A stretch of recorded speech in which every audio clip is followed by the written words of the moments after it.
This is Sonia Wagner representing PCA families in one of our recordings that capture lived experience and best practice research-based learning that assists kinship, permanent and adoptive parents and carers in supporting young people. PCA Families has a zero tolerance for child abuse. I'd like to acknowledge the traditional custodians of the land on which we meet and pay respect to elders past and present and express our intention to move together to a place of justice and partnership. Today we are discussing choosing a trauma-informed school with Chrissie Davies from Chaos to Calm. Chrissie has over 20 years experience working with children and families as a teacher in the school classroom, working with extreme behaviours, and as a mother of 2 young children. Chrissie has a wealth of knowledge to share. Welcome, Chrissie. And Chrissie is addicted to morning coffee. Good morning, everybody. We're filming this in the morning. You may not watch it in the morning. Good to see. I've got mine here too. Oh, so. Totally. Are you a parent without needing some sort of hit in the morning or evening? Correct. I've taken sugar out of mine, so I've managed to achieve something. So, so I just want to talk to you a bit about, you've got a wealth of experience in schools and lived experience. So you would understand the importance of choosing the right school for our children that are from an adopted permanent care or kinship care family. So can you share with us a bit about your experience? Boy, do I ever. And I feel like I'm so excited to do this topic because I feel like it's going to help so many families that are going to come along after us and after me and never have to live through what we live through. And I'll share a little bit more about that as we go along. But for those of you who don't know about my work, I sit in this really beautiful niche position in the fact that I was an educator for 15 years, now run my own consulting business and have raising 2 beautiful neurodivergent children through adoption and permanent care and navigating the school system. Very sadly, I found out firsthand, particularly last year with my little guy starting school, and just reminded me of how far we have to go in school settings, understanding developmental trauma and what that looks like in a busy classroom. Absolutely. Because we plodded along okay with my daughter and she didn't really have any behavioural challenges per se. And as we know in education, the kids who are the loudest and who act out the most, it's that triage, isn't it? They get the most support. She masked a lot of her behaviours, her trauma behaviours, which is also a very real challenge that families need to be aware of. But boy, my little guy let the whole entire universe know how hard it was for him. And I am not exaggerating when I say this particular school that we were at, and this is not about shaming schools, it's really about just creating awareness, because there are lots of other schools who are doing incredible things, but in our experience, they were just completely lost with how to understand, how to approach, how to work alongside us. And unfortunately, that particular educational setting placement did not work out for our family and we ended up relocating. But I think, one of the first questions you had for me, why is finding the school so important? And this is such a very real example of why. School communities become a very important part of our family village.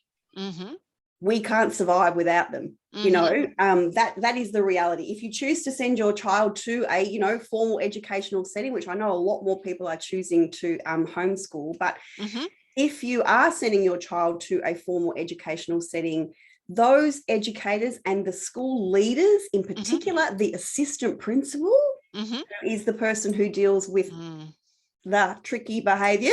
Good point. Yes. They become an incredibly important part of our village. And if we don't get that right, you live through what we live through, an incredibly challenging year of just being in limbo, of not knowing what's going to happen to our kid. Are they ever going to get it? It caused such a negative impact on the entire family unit. Oh, hard, very hard. Very difficult. More change as well if you get it wrong, right? So there's definitely value in investing time to get it right. So absolutely. And we're going to talk more about that as we go along.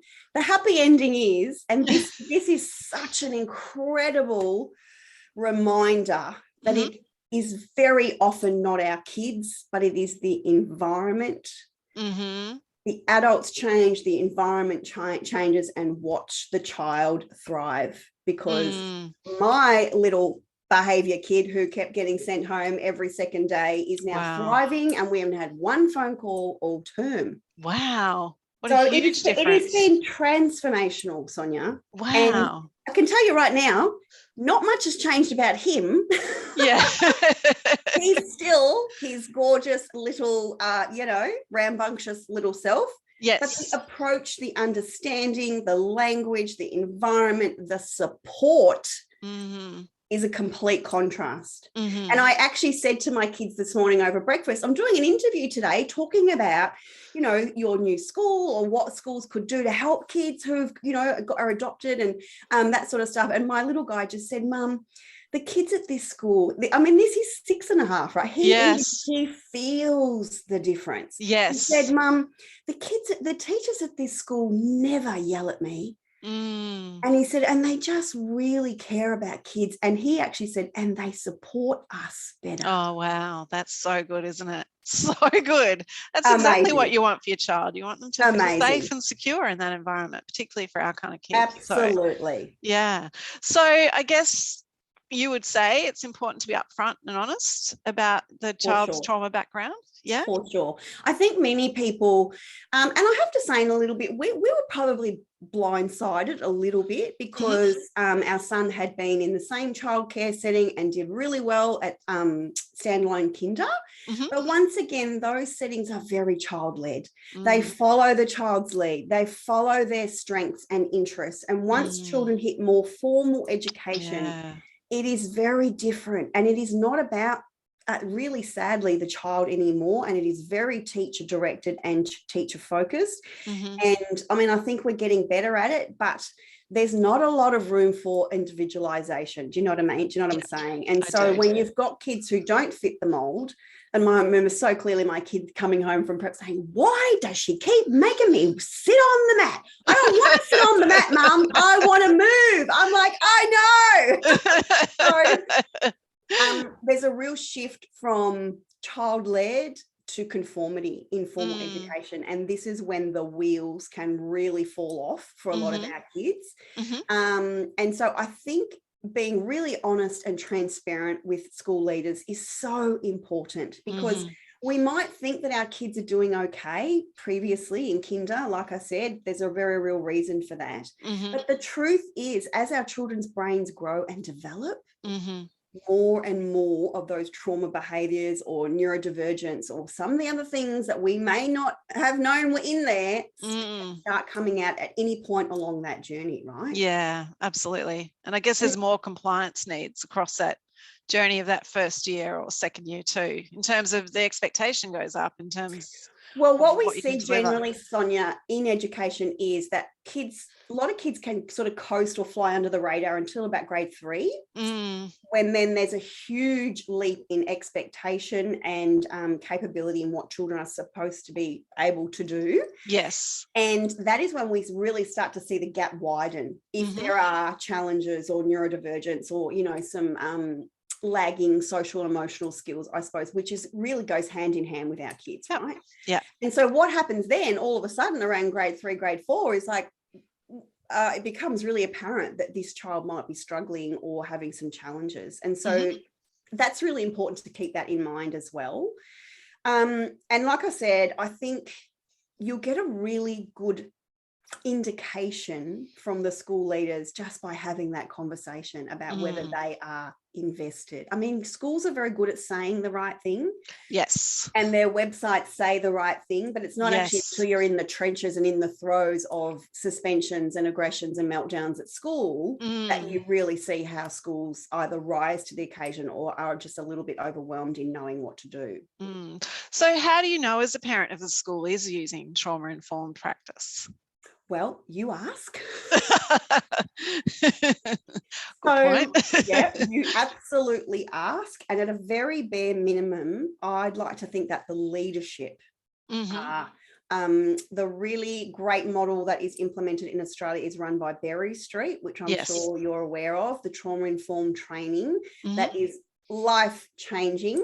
Mm-hmm. And this was one of the real challenges that we were having at our previous school, is that they just wouldn't commit to doing any trauma training or sending the at least very bare minimum my son's teacher Yes. on some training. And, you know, Yes. that's what I mean about schools being invested. It's like they don't have to know everything, but they have to at least be willing and open to learning. You know what I mean? And I Absolutely. guess that is a question you could ask prior to enrolling your child in that school is, you know, what happens when the wheels fall off? Because research tells us that trauma kids can unravel at any point. They can be triggered by certain emotions or smells or memories and all that sort of stuff. You know, have you dealt with these sort of kids before? Have you had any kids, you know? And I think there's a really big misconception in education, Sonia, around that trauma kids don't come from families like ours. Okay, yes. Trauma comes from kids who have been neglected or from really low socioeconomic areas, or do you know what I mean? Generally, that's what trauma meant.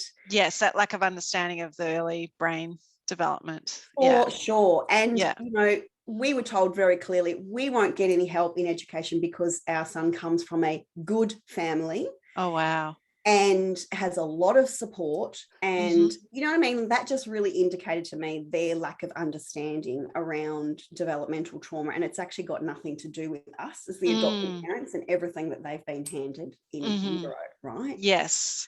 So whilst we don't have a crystal ball and we don't know what's going to happen, I guess we sort of want to get a sense of understanding that if the wheels did fall off, they'd be at least willing to hang in there. Do you know what I mean? Yes, to look at options and training, etc. And I would have thought it, you know, training goes hand in hand with being a teacher. So I would have thought teachers would be very open to that. So, and you know, as you're doing a school tour, for example, are there some questions or things that we should look for or ask at that time? Yeah, just before I answer that, can I clarify that teachers are only as good as their leaders? Yeah.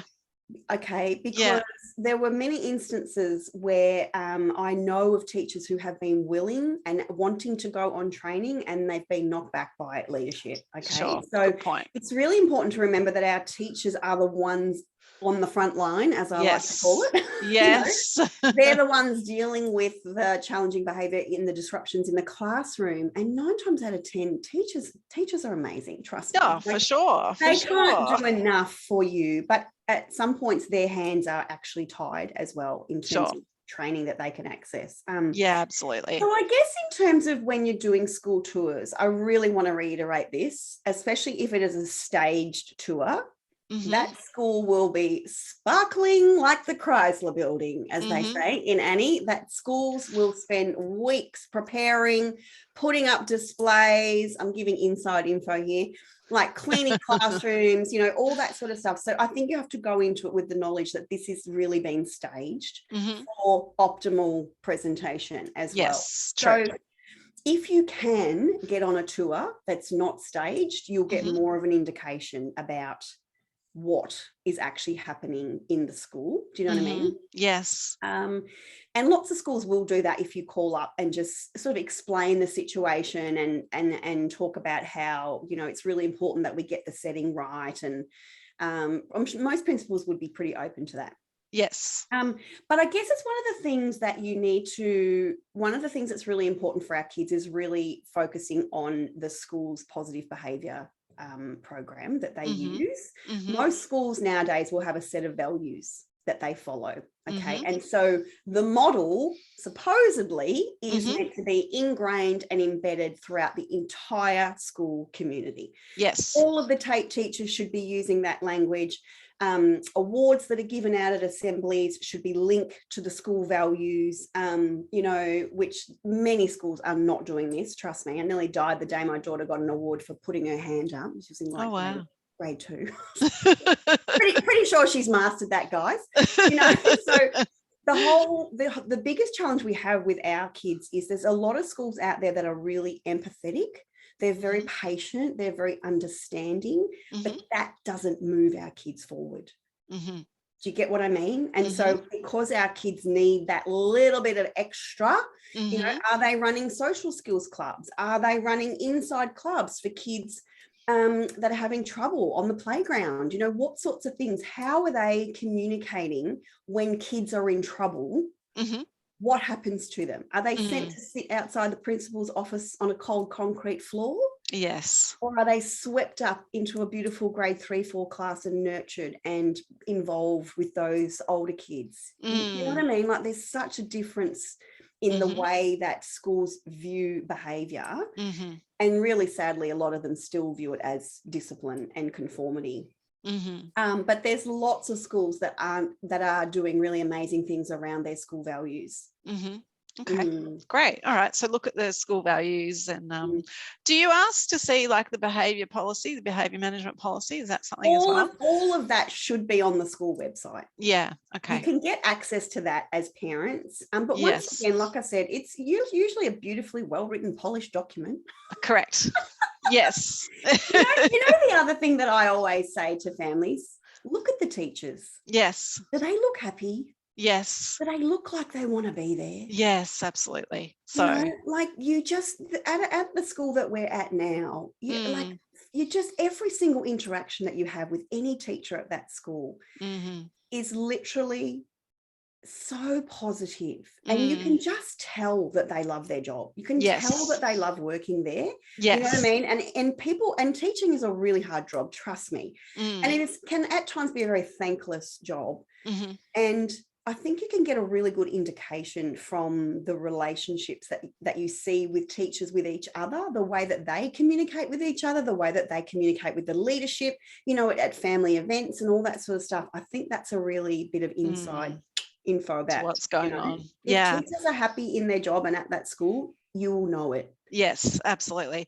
And do you recommend taking your child with you to see the school? Because you were talking earlier about how he felt. So, you know, it's sort of, for me, if I do a school tour, a lot of that is actually how I'm feeling in that space as well. So I would say no, because at the end of the day, a 7-year-old doesn't really know what's best for them. Right. Okay.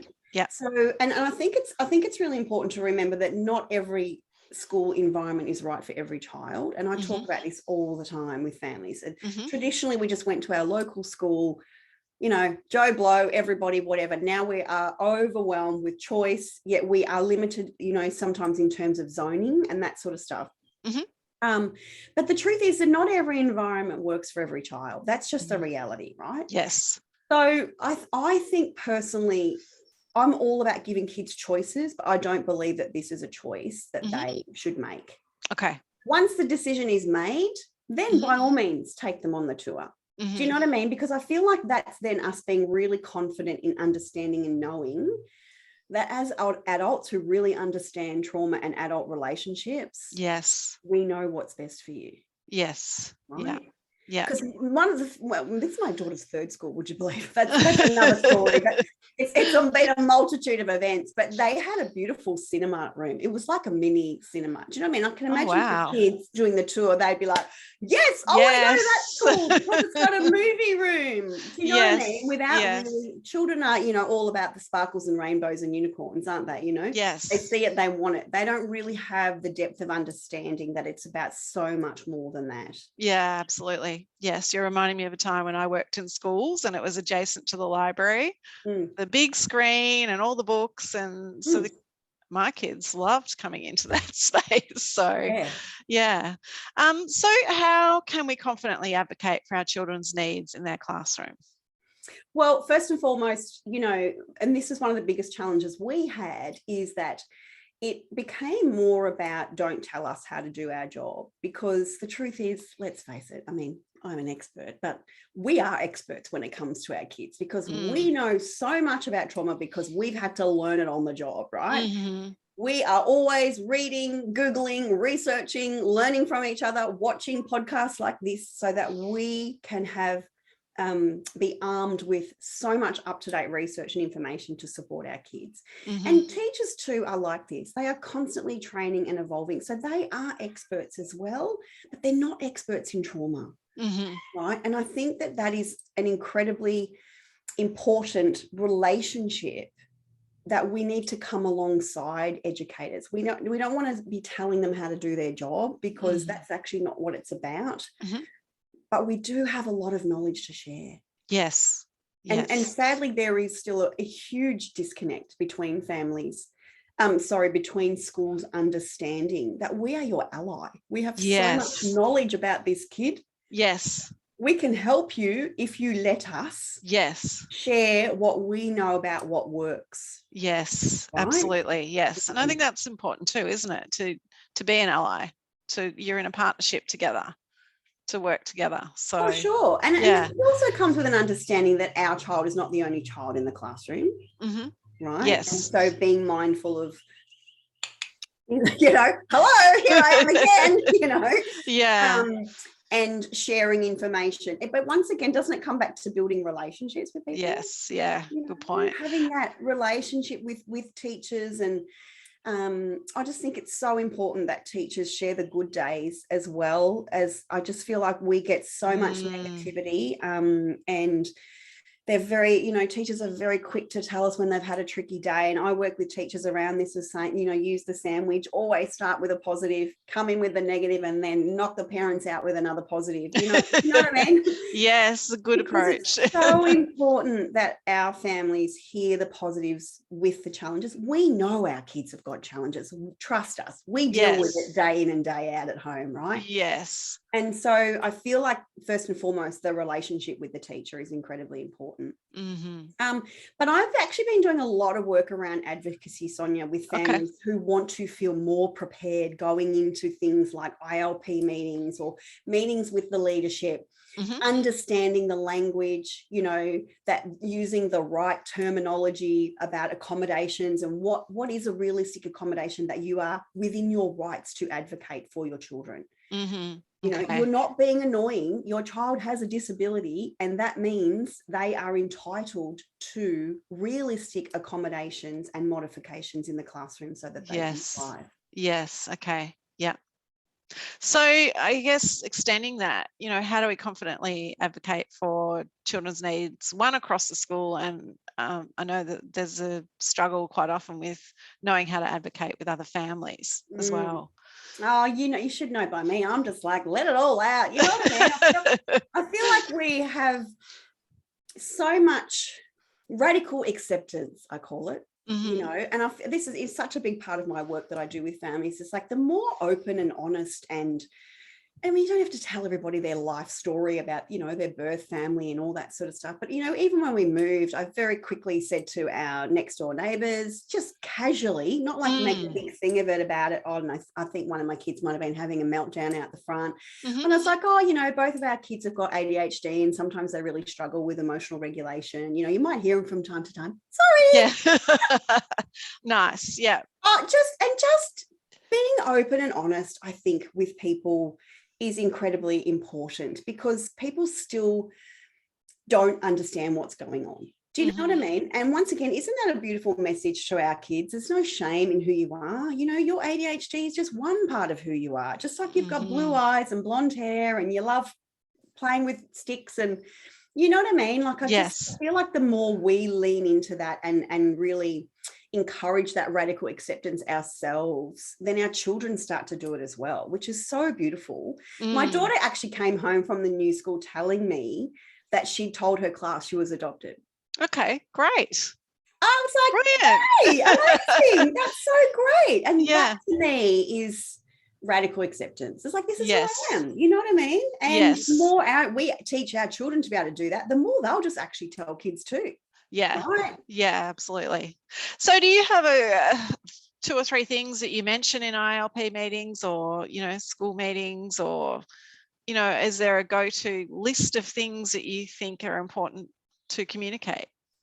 Well, most ILP meetings should always be focusing on the strengths of a student or of a child, right? Yes. So we should always be talking about the things that our students can do really well, and focusing on things that they are interested in. Okay. Yeah. Interest-based as well, incredibly important, because it keeps our kids motivated, right? Yes. But I also think the second most important thing, I think, would be language and approach. In terms of, we know that our children very often are functioning in a dysregulated state 9 times out of 10 most of the day, that even a teacher look or a tone or a rejection can set them off to meltdown, which can be avoided just through the way that the teacher interacts with the student, you know. Yes. But if they don't know that, or they don't understand rejection sensitive dysphoria as a component of ADHD, or they don't understand hypervigilance, or that, and transitions as well, isn't it incredibly difficult for our kids? We talked a lot about how, with my son in particular, new people just moving through the room. So like the assistant principal just turning up in the room set him off, because his brain just went, danger, danger, high voltage, you know. I wasn't expecting that. You know, simple things like, you know, trying not to do that as much as possible, which is not always possible, I know. But then understanding that if that child does have a meltdown or is triggered, you understand why. Yes. Yeah. Yeah. And I guess that's what you're doing in raising all those things, is really get to the understanding of why, what's sitting behind it. So, and the other thing that I would love to see in any classroom that I walk in is flexible seating options. It should just be a standard, honestly, in every classroom. Gone are the days, whole body listening. I mean, throw all that garbage out the window, please. Have different seating options available for children. Have noise cancelling earphones available in every single classroom for all kids, you know. That sort of stuff is, to me, just a no-brainer, and stuff that can be implemented so easily into every single classroom. Even like a calm space in every classroom where kids can go to take a break so that they don't reach meltdown point. Yes. You know what I mean? Like, there's so many simple things that can be implemented. Absolutely. Yeah. I mean, we need it as adults, don't we? So cup of coffee. Sure. Absolutely. But these are some things that, you know, we can advocate for our kids. Sensory tools, because we know that sensory integration for our kids is incredibly difficult. So many of our kids' nervous systems, senses are compromised because of the trauma that they've been exposed to. And those sorts of things should just be a standard in every single classroom. Yeah. Love to say that. So what happens if we get it wrong? So how long should we hang in there for, you know, to get that change and the right support? So, yeah. It's a tricky one. It's really tricky, because not everybody like us has the capacity to just pack up and move for a better option, right? And because of our zoning system, it is very difficult. I know so many families who've moved or rented a house and just left their own home empty, and they're paying mortgage and rent to get into a school that's the right school for them, which is just so wrong on so many levels. But I think that for families, we probably need to be thinking about these sorts of things a lot earlier. Like, you know, when our kids are 2 or 3, and don't just wait until it's time. Oh, we've got to enroll them. Where are we going to send them? Oh, we'll just send them to the local school, because that may not be the best option. Yes. But I think in terms of hanging in there, like, we gave it a whole year. We gave it a crack. We threw everything we had at it. And in the end, we just felt like we just weren't moving the needle at all in terms of their willingness and understanding. And so at that point, we really had no choice but to move on. And I think that this is incredibly important, though. Where do you go? Yeah. Right? Yes. And so we obviously looked around at different options in our area and spoke to lots of schools who were very open and very understanding and willing to take us. Yes. But truth be told, as a family, and this is what I really want to reiterate in this point, is we need stability. You know, we deal with so much in our life in general, above and beyond neurotypical families, that having stability, like for us now, for example, we are safe, we are stable for the next 5 years. You know what I mean? And that weight that is lifted off our shoulders, in knowing that no matter what happens, even if the wheels fall off, we are in a really great supportive therapeutic environment that will support our family for a long time. And that sense of stability is really important for our families, I think, because we live through so much ups and downs and instability and volatile behaviours and, you know, those sorts of things. Yes. Yeah. So I think everybody has a different threshold, and I like to think I'm pretty strong. Yes. So I guess what you're saying is you want to give it time to change, but, you know, don't let it go too long, perhaps. So, yeah, because you're obviously able to speak to the value of having made that change. So, yeah. Yes. And I think you feel like, if you just feel like you're banging your head against a brick wall and you're at the point where you have to get the education department involved like we did, you know, it's pretty bad, you know, because you really shouldn't have to advocate or fight that hard for your child to be understood. So extending that, what sort of things are important to consider if you need to transition to another school? And are there things that helped your child with that transition? Well, like I said, for sure, with absolute resolution, knowing that the next move is the right move.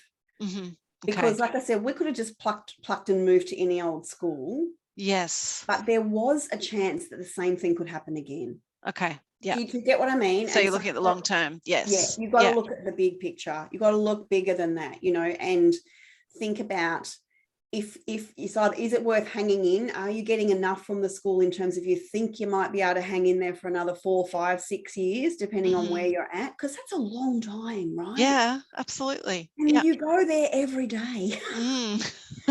Every day. Yes. You know? So it is a really big part of our life. Yes. And I think even more so for our kids, because of their start in life and their loss, the losses that they've already experienced, their disruption to identity and understanding who they are, I feel like they're getting the sense of community and belonging right for our kids is so important. Like, I just gave myself goosebumps saying that, because, you know, I feel like even though it might feel like our kids don't want to go there or they don't like being there, they actually probably do. Yes. It's just everything else that's unraveling them, right? Yes. And a lot of people used to say that to me. Oh, why doesn't your son want to go to school? It's like, he does want to go to school. He loves school. He absolutely loves being there. You know, yes. He's saying, had a great day today, Mum. And then I get the phone call from the school, you know. Yes, so, yes. I've forgotten the question. What was it?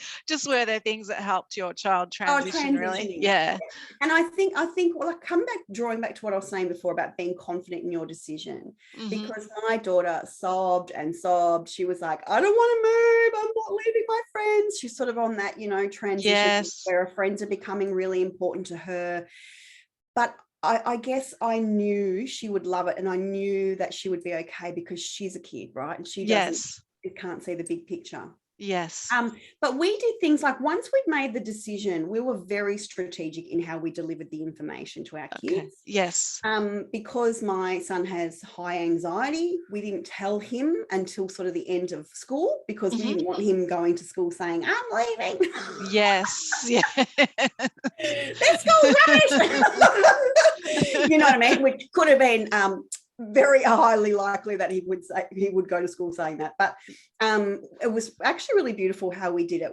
My husband and I sat my daughter down first and said to her, because you were older, you know, we wanted to tell you first, and we made it a really beautiful way that her and I drove to the new house and picked up the keys, and we made a day of it. Nice. And and she was, and like, trust me, she loves the beach, so she's living the dream, trust me. But, and then with my son, once we'd made the decision, we sort of did the same thing, and we knew that it would be much more difficult for him to transition. And I think just having really clear understandings that, you know, she's just going to get real for a few months. Like it's been a hectic few months. We've only been here 4 months, but we're coming out the other side now. Do you know what I mean? Yes. Like, the school's amazing and all that sort of stuff, but it's just that transition of this is all new bedroom, new house, new school, new way we get to school, you know, new friends, new people, all those sorts of things which we know are hard for our kids. Yes. But I think really drawing into how we sort of sold it to our kids is, it wasn't just about you or her, or it was about a lifestyle change for everybody. Yes. You know what I mean? And you don't have to move to the coast to get that, but it's also moving schools can actually change your life as a family.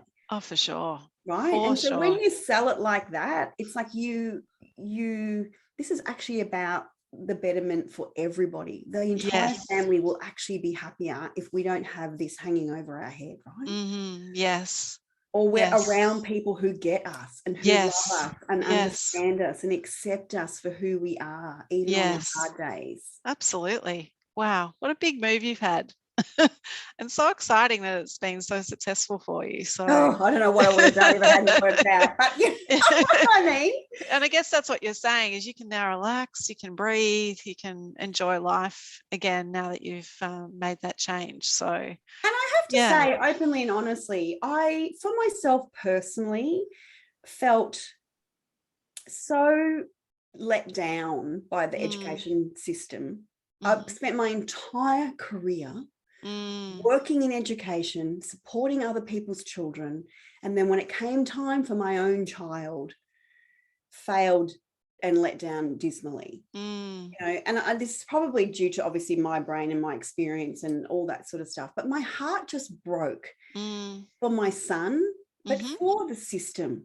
Yes. For how hard it is for our kids and for all neurodivergent kids in this current system. And I just want to end off by saying, I know we're sort of getting to the end of the questions, but really excitingly in education in Victoria at the moment is a statewide reform around trauma-informed practices. Are you aware of this? Yeah, we are. Yeah.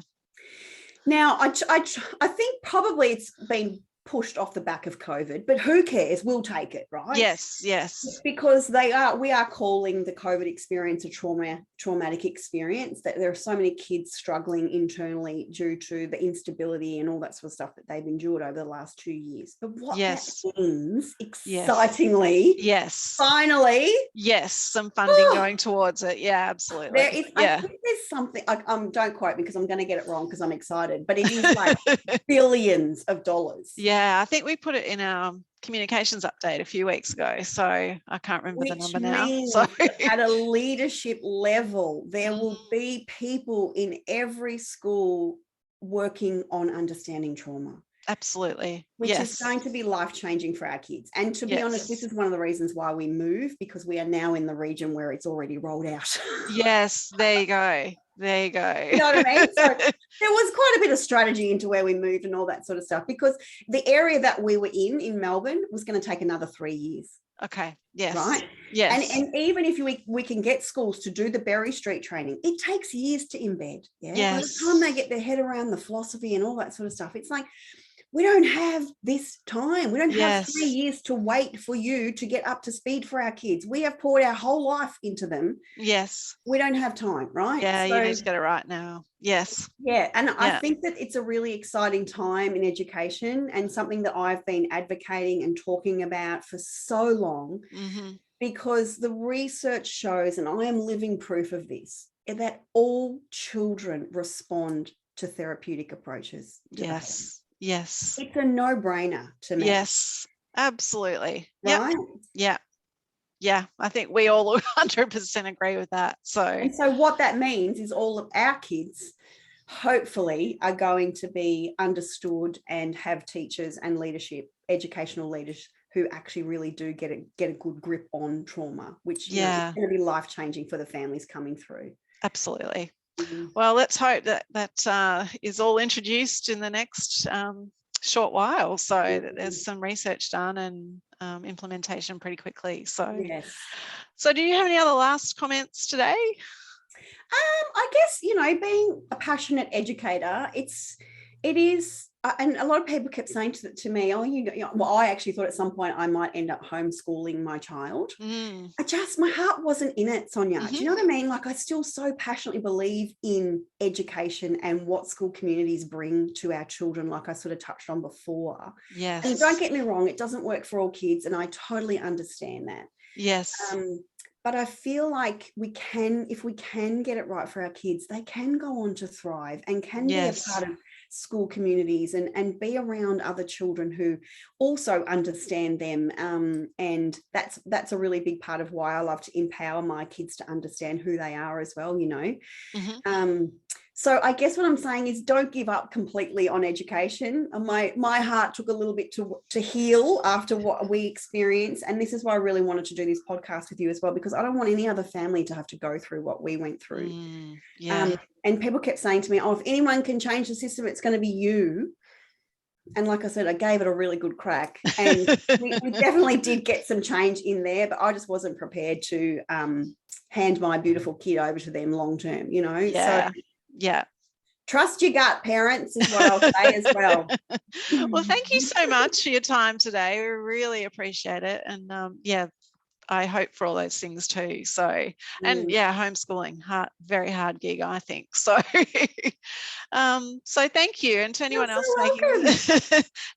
making the time to listen to this recording, thank you for giving up your valuable time for the benefit of the young people in your life also. Until next time, have a great week.